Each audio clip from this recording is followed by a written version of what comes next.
So it appears we have a little bit of breaking news. President Trump's former personal attorney, Michael Cohen, has reached a plea deal with federal prosecutors in New York. Now, this is not the same as the Mueller investigators, although the terms of the plea deal also mean that he could share information with Mueller. Of course, that's the big context here.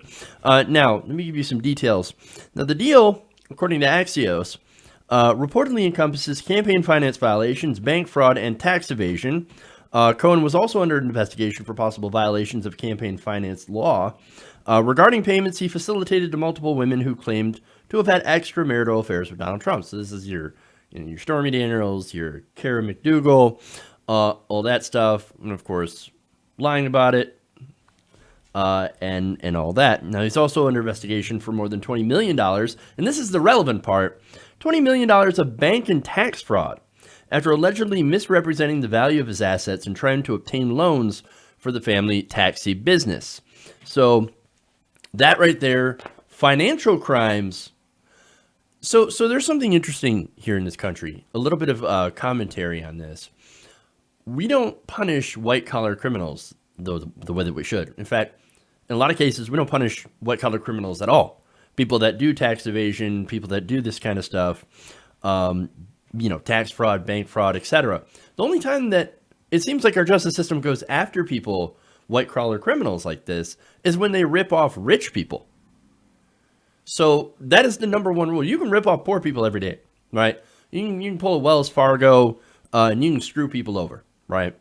You could steal from poor people. That's fine, but you start stealing from the rich.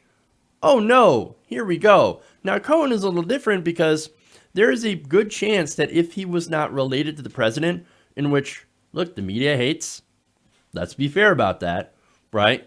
Media hates, the establishment hates Trump, except for Republicans who love tax cuts and all that. They love Trump. At least they love what Trump has done for them as a vehicle to get tax cuts and deregulation, but really, most of Washington hates Trump. And so they're more likely to go after people who are related or in Trump's orbit that happen to have done wrongdoing. So, of course, you should go after people who do wrongdoing. Of course. You should go after people who do bank fraud. You should go after people who do tax fraud. You should go after people misrepresenting their assets for doing campaign finance violations. We should do that already. But we don't normally as a country because rich people tend to run the country. And again, the thing that I'm trying to point out here is that the only reason that people are going after Paul Manafort and Michael Cohen for doing these financial crimes is because this is related to Trump. So let's be honest about that. Let's be honest about that context. Nonetheless, I think it's great that we're actually doing something about it, even if the motivations are, go after Trump.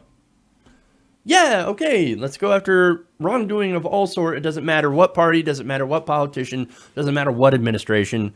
And I doubt they're going to learn this lesson afterwards, because if another establishment politician gets into office, whether it be Republican or Democrat, you're going to have the same thing. But anyway, nonetheless, I'm happy to see that there are charges against people who do these wrongdoings. Now, on Trump, so this has some pretty big context. This is the person Manafort is trying to. I'm sorry, not Manafort. This is the person that Mueller wants the most, and Manafort, of course, right?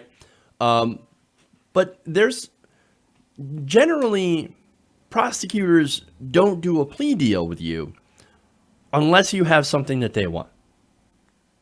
So if you have information that certain prosecutors want in certain cases, whether it be possibly Manafort, I don't know, or possibly anything to do with Donald Trump, well, then that's going to facilitate a plea deal.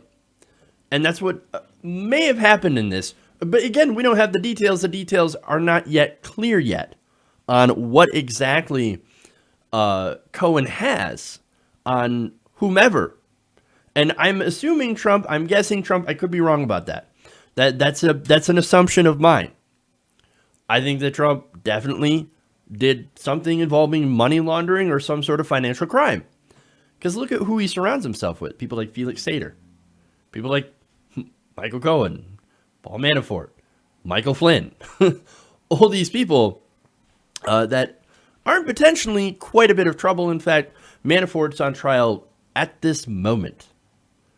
So it's a good possibility that Cohen knows shady dealings, and there are certain prosecutors that might want to get their hands on some of these shady dealings or get to know what's going on.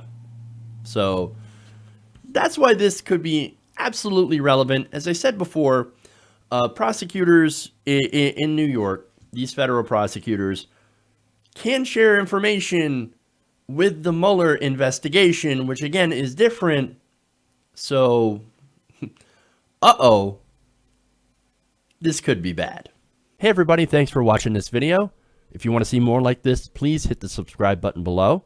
And if you want to support truly independent progressive media, please consider becoming a patron at patreon.com/TYTNation.